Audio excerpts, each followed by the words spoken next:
लू वलन तफालू फत्तकुन्नार अल्लती वकूदुहुन्नास वल हिजारा।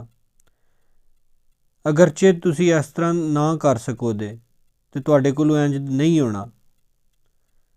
फत्तकुन्नार ते उस अग तो डरो, अल्लती वकूदुहुन्नासु ते जिदा ईंधन है लोक, वल हिजारा ते पत्थर, ओ इद्दत लिल काफिरीन उन्हां लोकां वास्ते तैयार की गई है जेड़े कुफर करते हैं। अल्लाह पाक फरमांदा है अगर तुसी इस कुरान दे बारे शक विच हो ते अपने गवाहां नूं लै आवो सवाए अल्लाह तो, जे तुसी सच्चे हो ते। अगर तुसी इंज ना करो ते तुहाडे कोलों इंज नहीं होना।